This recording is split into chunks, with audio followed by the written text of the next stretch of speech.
L'UQO, 40 ans de savoir, de découverte et d'innovation.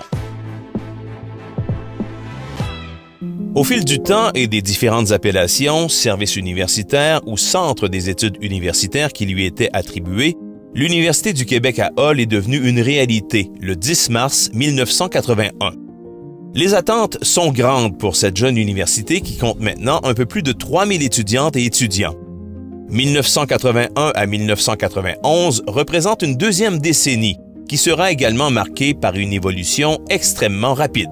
Historiquement, les grandes institutions dans notre grande région se sont retrouvées de l'autre côté de la rivière. Il y a de bonnes raisons à cela, mais il n'en reste pas moins que ça a créé une situation de dépendance dont souffrait l'Outaouais et qui commence à se transformer à partir de 1981 avec l'arrivée de l'UQO, qu'on appelait à l'époque l'UQAH, l'Université du Québec à Hull, qui portait le nom donc, du chef-lieu de la région, qui va changer son nom en 2002 au moment de la grande fusion municipale et qui va participer beaucoup à ce rapatriement des services en éducation pour permettre de garder de ce côté-ci de la rivière une population étudiante prometteuse, professionnelle, qui va participer au développement et à l'essor de l'Outaouais. Avec déjà 44 programmes de premier cycle, mais seulement 5 de deuxième cycle, la recherche et l'internationalisation font déjà partie des nouveaux objectifs. La professeure émérite Lucie Fréchette a œuvré tour à tour au département d'éducation, au département des sciences humaines, puis au département de travail social et des sciences sociales. L'idée de mettre l'UQO sur la carte du Québec, c'était d'exiger des doctorats lors de l'embauche pour qu'on puisse être reconnu comme aussi compétent que les autres universités au Québec. On l'était, mais ça nous portait ombrage. Donc, moi, j'ai travaillé fort pour qu'on aille chercher de nouveaux professeurs qui avaient des doctorats pour mousser la recherche, pour qu'on puisse avoir un dossier qui nous donnait accès aux études de deuxième et troisième cycle. Forte d'une carrière bien remplie de 1976 à 2010 et toujours active avec de nombreux projets de recherche, la professeure Fréchette a reçu le titre de bâtisseur en 2011 et elle se considère privilégiée d'avoir pu évoluer dans un environnement où les dirigeants leur ont permis d'oser et d'être audacieux avec les résultats qu'on connaît. Je suis surtout très fière qu'on ait réussi à passer cet intérêt pour non seulement les connaissances acquises en enseignement, mais en recherche à nos étudiants qui sont aujourd'hui, pour certains d'entre eux, des professeurs à l'UQO. Il s'agit d'une période de croissance importante pour l'Université du Québec à Hull. Un de ses premiers départements, celui de l'éducation, se dote d'une didactèque, un centre documentaire pédagogique pour la formation des maîtres. Le défi est grand avec le peu de ressources financières disponibles.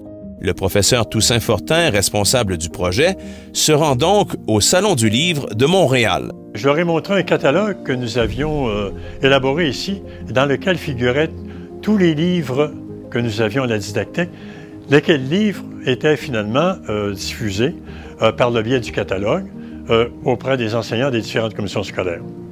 Alors, la première question qui m'était posée, comment est-ce qu'on peut faire pour figurer dans ce catalogue-là? Alors, je dis, c'est très simple. Vous n'avez qu'à m'envoyer un exemplaire de chacune de vos dernières parutions. Dans les jours qui ont suivi, on avait des caisses de livres qui entraient. La didactèque a pu tranquillement, rapidement, je dirais plutôt, se mettre à jour. Cette décennie est également marquée par une évolution des technologies. En plus de la didactèque, on fait l'acquisition d'un premier outil qui deviendra très populaire dans tous les secteurs de l'UQAH. On a acheté notre premier système de traitement de texte qui était une Xerox. Alors, c'est une grosse machine et naturellement avec un écran, etc. C'était révolutionnaire parce qu'ils font passer à ce moment-là de la mécanique analogique, en quelque sorte, au numérique. Alors, la page, la feuille de papier n'existait plus. C'était sur un écran. Et là, c'était possible d'effacer un mot, de reprendre, d'insérer du texte, tout ce qu'on connaît aujourd'hui, mais avec un peu moins, naturellement, de fonctions que l'on a aujourd'hui. L'Université du Québec à Hull compte de plus en plus de diplômés. Ces nouvelles et nouveaux professionnels, fiers de leur alma mater, décident en 1988 de créer une association de diplômés. L'idée est venue comme ça, On s'est réunis des amis, là, je pense aux gens comme Sylvie Charette, Gilles Séguin, Chantal Landry, Daisy Saint-Pierre qui travaillait et étudiait à l'université à l'époque, Aurèle Desjardins, que l'association des diplômés serve encore aujourd'hui à garder un lien actif entre l'université et ses diplômés. Pour moi, c'est la plus grande réussite. Nous sommes les produits collectifs de l'université et de la transmission du savoir. On prend notre place graduellement sur le marché du travail. Certains des diplômés ont des carrières fabuleuses.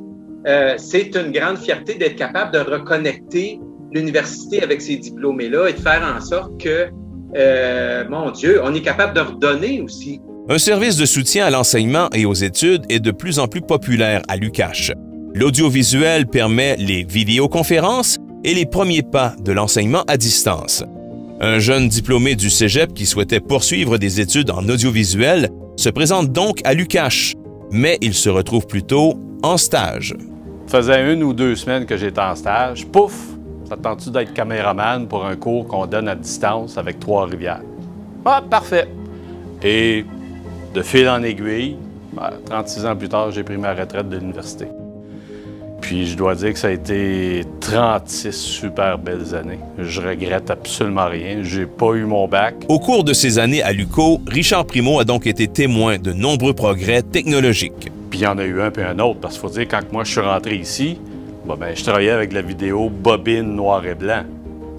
Je travaillais avec les anciens téléviseurs Electron, mais avec les 2 portes grises en avant. Ceux qui sont de ma génération et plus loin savent de quoi je parle. Je pensais pas en voir autant. Honnêtement, non, je le pensais pas. Mais vraiment pas. C'est un domaine qui a jamais arrêté. Jamais, jamais. Puis, j'ai pris ma retraite et on était rendu en numérique. Qui aurait cru? Voilà pour cette deuxième capsule historique soulignant le 40e anniversaire de l'Université du Québec en Outaouais. D'autres capsules relatant les autres périodes jusqu'à 2021 seront produites au cours des prochains mois. l'UQO, 40 ans de savoir, de découverte et d'innovation.